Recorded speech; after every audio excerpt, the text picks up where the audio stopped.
తెలంగాణలో ఇకపై దూకుడుగా వెళ్తామని జనసేన నేత చిలకలపూడి పాపారావు స్పష్టం చేశారు. ఆ రాష్ట్రంలో వచ్చే ఎన్నికల్లో తప్పకుండా పోటీ చేస్తామని తెలిపారు.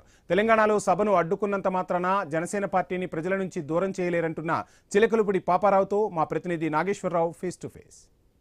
ఏదైతే తెలంగాణలో పవన్ కళ్యాణ్ ఏదైతే తెలంగాణకు సంబంధించిన సభ నిర్వహించేందుకు అక్కడికి వెళ్ళిన నేపథ్యంలో సభ జరగకుండా అక్కడ అడ్డుకున్న పరిస్థితి అయితే ఉంది. అదేవిధంగా చూసుకుంటే ఆయన నిర్వహించాల్సిన ప్రెస్ మీట్ కూడా ఆపే ప్రయత్నం చేసిన పరిస్థితి అయితే ఉంది. దీనికి సంబంధించి ఎందుకు ఆ పరిస్థితి నెలకొంది అనే అంశం రాష్ట్ర ఏదైతే మత్స్యశాఖ కార్పొరేషన్ చైర్మన్ అయితే అగ్నికుల క్షత్రియ కార్పొరేషన్ చైర్మన్ అయితే చిలకలపూడి పాపారావు ఉన్నారు. ఆయన అడిగి తెలుసుకునే ప్రయత్నం. సార్ చెప్పండి, అసలు పవన్ కళ్యాణ్ గారు ఫస్ట్ తెలంగాణలోనే పార్టీ ఆవిర్భావం అక్కడ నిర్వహించిన పరిస్థితి అయితే ఉంది. కానీ అక్కడికి ఆ పార్టీకి సంబంధించిన అంశాలు కానీ ఆ పార్టీకి సంబంధించిన సమావేశం ఏర్పాటు చేసుకోవటానికి వెళ్తే ఆయన అడ్డుకోవటం జరిగింది. ఎందుకంటారు, ఏంటంటారు? ఆంధ్రప్రదేశ్ ఉప ముఖ్యమంత్రి వర్యులు శ్రీ కొణిదెల పవన్ కళ్యాణ్ గారికి ప్రజల ఆదరణ ఉందండి. అది ఒక ఆంధ్రప్రదేశ్లో కాకుండానే అనేక రాష్ట్రాల్లో కూడా పవన్ కళ్యాణ్ గారంటే ఒక అపారమైన ప్రజలకి నమ్మకం. ఒక ఆయన ఏదన్నా సమస్య ఉంటే సమస్యను కళ్యాణ్ గారి దగ్గరికి వెళ్తే ఆ సమస్య తీరిద్దని చెప్పి అందరికీ ఒక భరోసా. ఇప్పుడు అలాంటి నాయకుడికి ఉన్న ప్రజాదరణ మరి చూడలేక తెలంగాణలో కూడా ఎక్కడ మన పునాదులు కదిలిచ్చేస్తాడో అనే ఒక భయం చేతే ఆ సభని అడ్డుకోవడం జరిగింది. ఎవరు అడ్డుకున్నా కూడా కొణిదెల పవన్ కళ్యాణ్ గారు అనే శక్తిని ఎవరు ఆపలేరు, ఆపబోరు కూడా. ఇది అసలు పోలీసులు ఆపటం అని అంటారా, రాజకీయ ఒత్తిళ్ల నేపథ్యంలో ఈ యొక్క ఆయన సభా కార్యక్రమాన్ని ఆపారంట? ఖచ్చితంగా రాజకీయ ఒత్తిడిలేనండి. రాజకీయ ఒత్తిడి లేకుండా పోలీసులు ఎందుకు ఆపుతారు? వాళ్ళకి ఏమైనా పనే లేదా?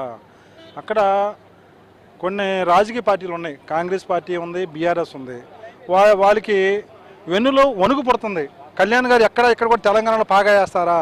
ఆంధ్రప్రదేశ్లో మరి ఒక జగన్మోహన్ రెడ్డి గారి వైసీపీ పార్టీని పునాదులు లేకుండా పెగిలించేశాడు, 11 సీట్లకే పరిమితం చేశాడు. అదేవిధంగా తెలంగాణలో కూడా మన పునాదులు ఎక్కడ కదిలిచ్చేస్తారని భయం చేతే మరి ఆ రోజు ఆ సభను అడ్డుకున్నారు. మరి ఖచ్చితంగా ఇది ముమ్మాటికి అది కాంగ్రెస్ ప్రభుత్వం బీఆర్ఎస్ కలిసి ఆడిన నాటకంగానే మేము భావిస్తూ ఉంటాం. రానున్న రోజుల్లో తెలంగాణలో జనసేన ప్రభావం ఎలా ఉండబోతుందంటారు? పవన్ కళ్యాణ్ గారు ఎలా ముందుకు వెళ్ళబోతున్నారంటారు? ఖచ్చితంగా ఉండిద్దండి. ఎందుకంటే ఆయన పేద ప్రజలకి ఒక ఆశా కిరణం.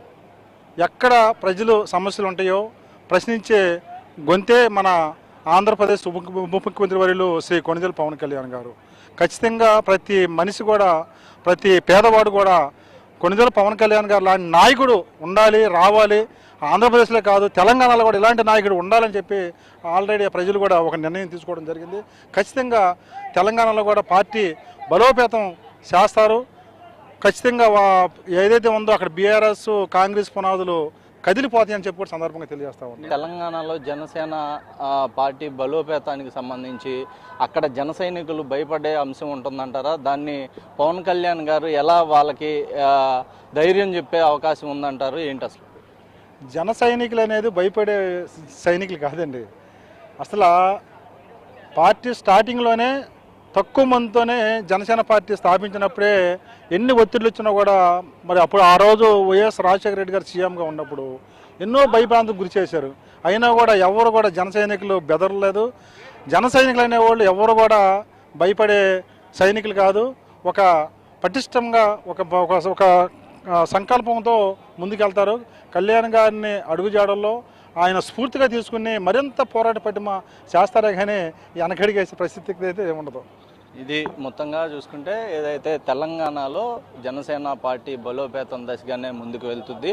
అక్కడ పార్టీకి సంబంధించిన నాయకులు కానీ కార్యకర్తలు కానీ ఎవరు కూడా నిన్న జరిగిన అంశానికి సంబంధించి భయపడే ప్రసక్తి ఉండదు. అదేవిధంగా రానున్న రోజుల్లో కూడా అక్కడ పోటీ కూడా చేసే అవకాశం అయితే జనసేన ఉంటుందని కూడా చిలకలపూడి పాపారావు చెప్పిన పరిస్థితి అయితే ఉంది. కెమెరా పర్సన్ విజయ్తో నాగేశ్వరరావు, ఐ న్యూస్ అమరావతి నుంచి. ఇవి బులెటిన్.